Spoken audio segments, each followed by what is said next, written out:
Good morning, everyone. It's wonderful to be back in South Africa after a good time with my children in Australia, but coming back to South Africa and seeing the beautiful season we have and the lush gardens, it's just such a great pleasure.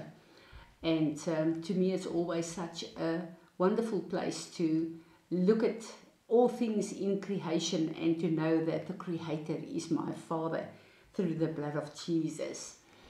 I really do have a concern that I want to address this morning. As I'm speaking to the children of God, I really see that there's a tent in their lives where they have a focus on the rapture of escape from what is going on earth and what is coming.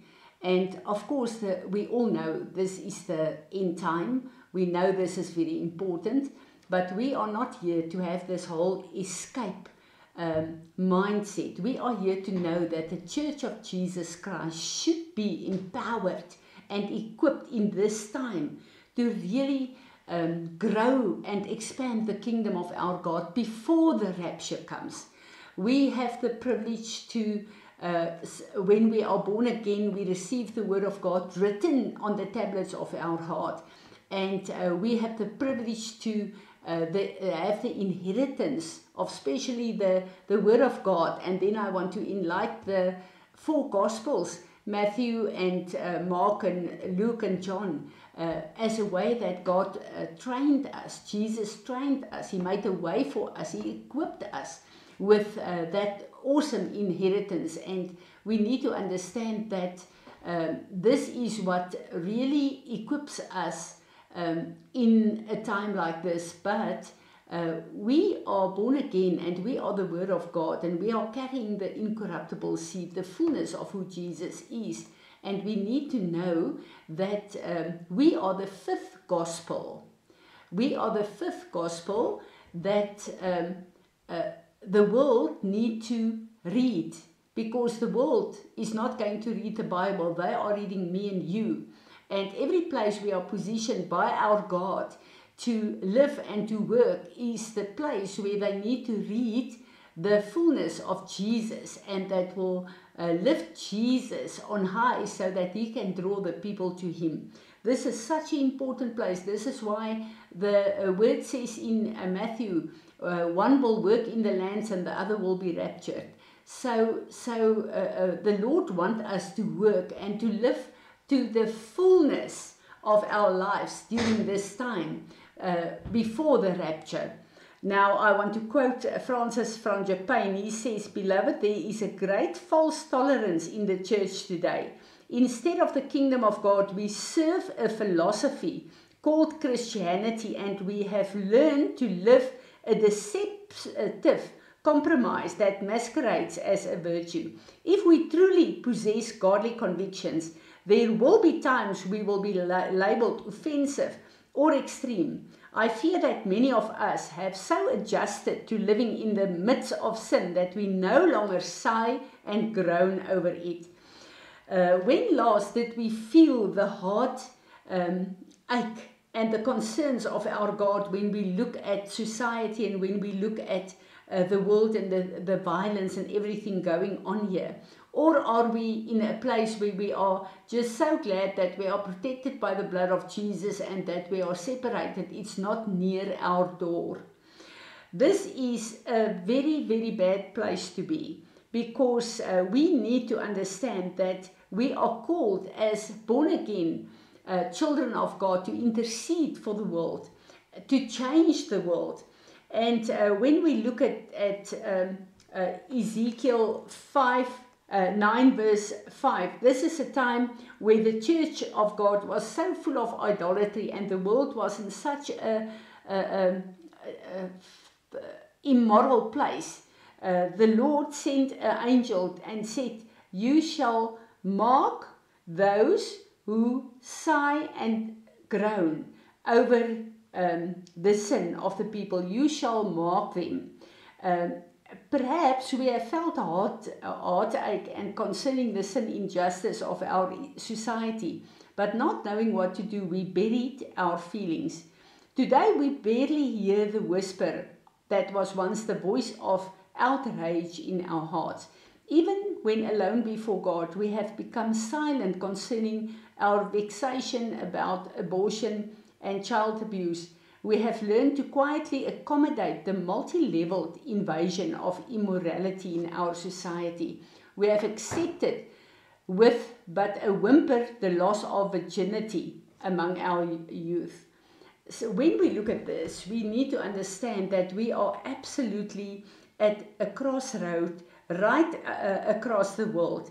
The true Church of God need to stand up and to show the character of our God. And we need to stand to come to a place where we mourn over these things, that God can use us to really intercede, because our intercession is needed for God to work on this earth in many ways. And a very interesting thing, if you look at the mark that was made on the foreheads of these people, the Hebrew letter for mark, the last letter of the Hebrew alphabet is a tau.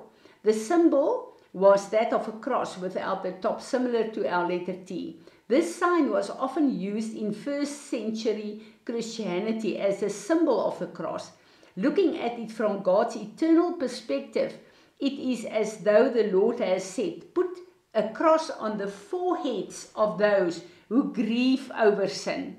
Now, when we look at the book of Ezekiel, and we know this is all about the third temple, that's actually us, and we look at Revelation 7 verse 3, again the Lord says, when the Almighty shall again send forth his angels to seal the bondservants of our God on their foreheads, this seal of the living God on their foreheads shall identify them. So again, in this time, we need to understand, as the church, the end-time church, God will send out a mark. He will mark us. But this mark is really to identify us as those still seeking to sigh and groan over the injustices, the heartaches, and the abominations of their land. So we need to shake off the intoxication of compromise. Too many of us are entertained by the things we should weep over. God destroyed the world during Noah's day because of violence, yet we sit before televisions and in theaters amused by violence. The Lord ultimately destroyed Sodom and Gomorrah because of their twisted morality, yet we do nothing to protest similar perversity entering our lands. A simple letter or email to the sponsors of the immoral television shows carries great weight in their decisions concerning what they will pay for. So we have come to a place where we are just so overwhelmed by all the wrongs that's going on that we are just sitting in our own corner and living a Christian life. This is not what God has called us to be. And I really pray, as Paul says in Ephesians 5 verse 20, wake up, O you who are asleep. Wake up, for the light of Christ must shine through you. This is a call for the end-time church. We need to wake up. We need to shake off this passivity that we have settled for, and we need to start praying and interceding. You know, we will go to a place of intercession and pray what's on our hearts. It's time for us to ask Jesus, Lord Jesus, you are the one interceding day and night at the right hand of our Father. What is the intercession and the prayers that you are praying for my family, for my nation? What is on your heart for me to pray? And to start seeking Him, to get scripture and word, and to start to agree with the prayers of Jesus for our nations, our families. It's time for us to wake up again, to know that we have a mark on our foreheads. This mark is not for ourselves. We are marked by God. But that mark means that we are signed up in an end-time calling of intercession and praying to expand and build the kingdom of our God. So I really want to encourage you and say, let us start to seek God and to seek the face of Jesus for what He wants us to do. The end times is a work description. It's not a time for waiting and just waiting for the escape to come, that I can be with Jesus for eternity. No, we need to be effective in this time. We need to be the co-workers of Jesus Christ, our Lord and our Savior. We need to make sure that hell is robbed of the people that Satan thinks he will have into eternity in hell. We need to rob hell by our intercession and our seeking of God to really be effective for our God. I really pray that you will come with me to a place where we say, Lord, you said to Isaiah, who will I send? And Isaiah said, here I am. We want to come and say, here we are for 2026, Lord. Come and anoint us. We need your anointing to break the yokes of passivity and laziness over our lives, Lord. Come and fill us with your anointing, that we will be your prayer warriors and that we will be co-workers to build the kingdom of our God in this season. May the Lord help us. Father, we want to come and we want to repent today, and we want to say, Lord, we have become passive, we have become lazy, we have become separated from the real world. We have isolated ourselves, Lord, and we want to come and ask your forgiveness and ask you to break all the isolation, Lord, and that you will anoint us, that we will become the co-workers with Jesus, our Lord and our Savior, in this new season. We pray that you will be exalted through this. Amen.